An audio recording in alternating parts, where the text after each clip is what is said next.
Hey, Jack, just wondering, you made it back from a very serious injury in a very short amount of time. Just wondering, how difficult that must have been, that rehab that you had to go through, and why was it so important for you to get back in a timely fashion the way that you did, and how do you feel about how your season has gone? Um, it sucked going through it all. I mean, it was rough. Really props to my wife and my family for getting through it. I mean, I couldn't bend my leg for, I think it was about 8 weeks, just how the surgery went. So I had to keep it straight, and it was brutal. And having my son at the time was just turned 1, so my daughter is 4, so there was a lot on my wife's hands, and I couldn't help a whole lot. And she was dealing with me acting like a baby too. So that on top of that, but it's funny to look back now because, like you said, coming back, we're a little over a year, December 1st, when I had surgery, and to be able to come back and with the help of the training staff and everybody getting me right for this year and be able to play.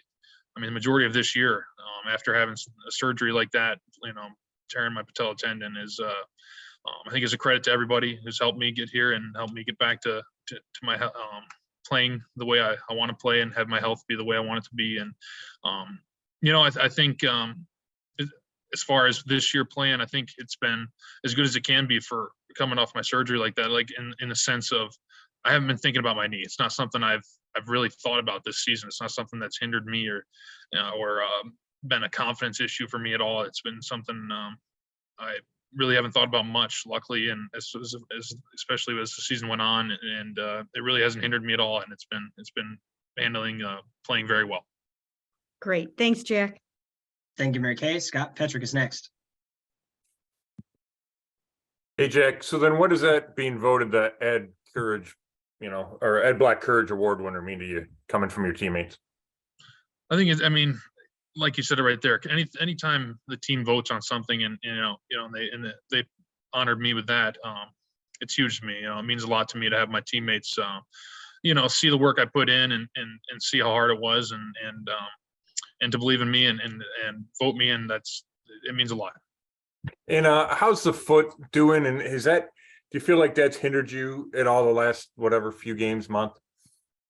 No, it feels great. It feels great now. It's definitely something that was hanging around for a while, but I just had to dial in, and you deal with that stuff throughout the season. That's just, everybody's dealing with something. So I don't think it's hindered me too much, and it's feeling great now.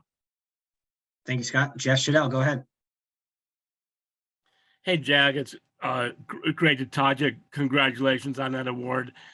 My question is, it seems like the run blocking, when the running game hasn't worked as smoothly as it had earlier in the season. Do you have any theories why that is?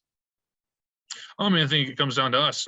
We got to finish drives. Anytime you start falling behind, the run game kind of is just, it's off the table.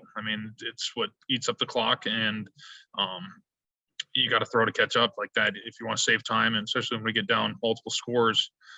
You really can't get in a rhythm. And the run game is more of, it's something that is built. You don't just set the table at the beginning with the run game. It's with most teams, when you start seeing big runs, it comes in the end of the third or fourth quarter when teams are getting tired. And when we build ourselves a hole, you really can't get to that point. And I think that really comes down to us being able to sustain drives and finish drives. And we haven't been able to do that.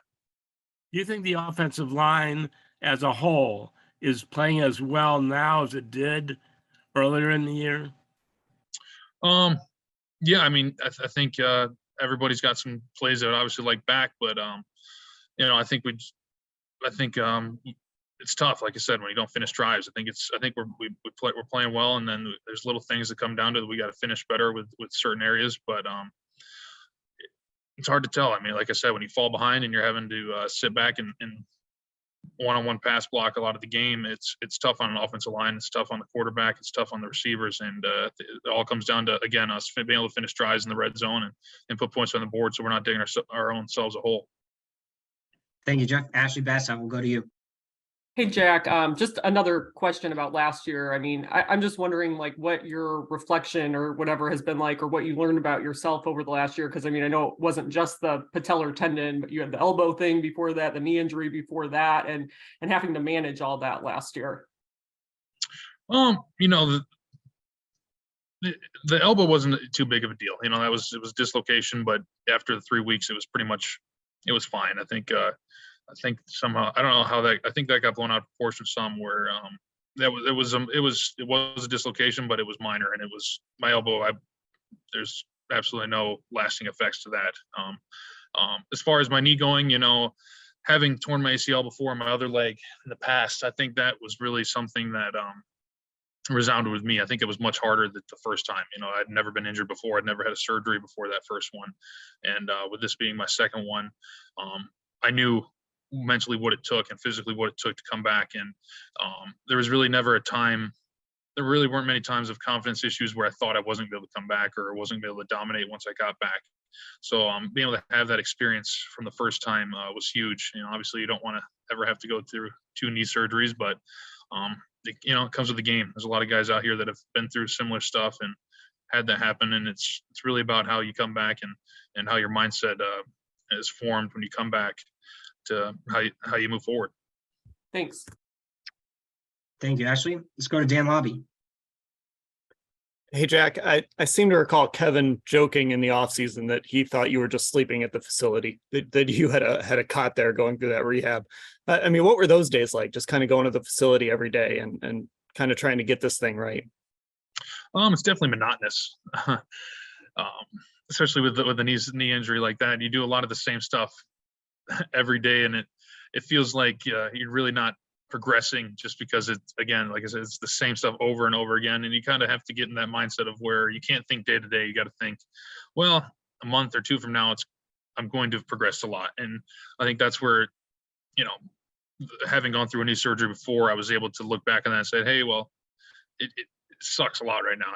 Things are getting boring. You're doing the same things over and over again, but you got to remember in the long run, in 2 months from now, you're going to be like, I can't believe where I was at then to now. And to be able to have that and just being here all off season, I mean, that's tough, especially too, just when everybody's gone and you're here and you're dealing with stuff and your family's stuck here doing stuff with you too, just with not be able to move a lot and do things. So it's tough, but you know, we've got a short window to play this game. And I realize that, and I want to make the most of it. And that's what I'm willing to do. I'm willing to do that every year, you know, injury or not. I'm going to be here working and doing everything I can to play as long as I can. And then as far as your future goes, how important is it for you to kind of stay in Cleveland, and how much do you want to still be here after this season? Oh no, Cleveland will be my home forever. So, you know, obviously I would like to be here for the rest of my career. You know, we'll see what happens and how that works out.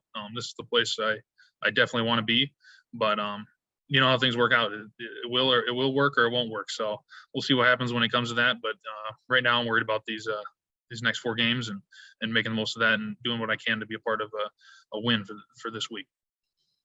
Thanks, Dan. Daryl Ryder is next.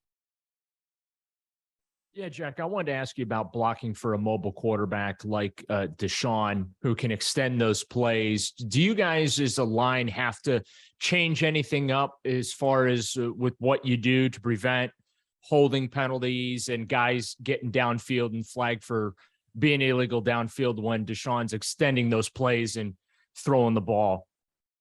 Yeah, I think there's definitely an adjustment period. I mean, it's tough. I mean, I had similar type of thing in Tennessee when I played with Marcus Mariota. It was another similar, you know, he was a guy who was mobile and get moving out of the pocket. And it's definitely it's a little bit different mindset. You just got to be aware. I mean, it's tough anytime you're sitting on a block, and it's hard for an offensive lineman to know when the quarterback is leaving the pocket, you know, when to let go. So a lot of times it's kind of on a feel thing. It's kind of, if you can feel his presence taking off, you just got to know you got to let go. And, you know, it's definitely an adjustment, but it's usually, and I think usually the referees give you a little bit of a grace period because they do know it's, if your hands are inside and you are attempting to let go, I mean, I would say it's more of the act of pulling him in when you know the quarterback's out. That's where you usually get the flag. So it's definitely something that we're working on as an offensive line. You know, it's definitely something in the back of our mind that we need to be aware. Hey, if he takes it out, he's on his own. We got to let go. Thanks, Daryl. Let's go back to Mary Kay Cabot. Yeah, Jack, just wondering 2 quick things. Do you know if any extension talks have taken place yet with your agent? So let me start with that one real quick. No, I'm just focused on the season and playing as well as I can and helping the team. Okay. And then the other one is I was listening to an orthopedic surgeon talk the other day about torn patella tendons, and he was saying that it can take up to a year to try to come back from an injury like that. So just wondering how you were able to come back from that injury so fast. I think it's the hard work and the team I had with me around me, with the training staff, just working hard. And I think that they did a great job of working out, making sure I didn't overwork it, and taking the time. And I think they've done a great job throughout the season with managing my workload. And I think a lot of that is that. I think a lot of teams, as soon as you get your guy back, they start pounding them. They don't think about what happened beforehand. And I think the team's done a great job with thinking about reps throughout the practice, throughout the season, and managing that. And it's honestly, I was a little apprehensive, thinking of just because again, like you said, a lot of times they say it takes about a year for it to be really healthy and feeling good. But like I said before, it's really hasn't been something that's bothered me. I've thought about when I'm playing at all. It's been feeling great, and knock on wood, I think it's just been progressing as the year went on, and it hasn't been any confidence issue or any thought in my head really about it. Great. Thank you. Thank you, Mary Kay. We'll take one final question. Scott Petrick. Hey, Jack.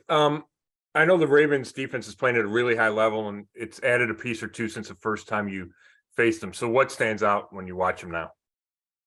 They're a great defense, and obviously they had, adding Roquan Smith in there, they're a really great player.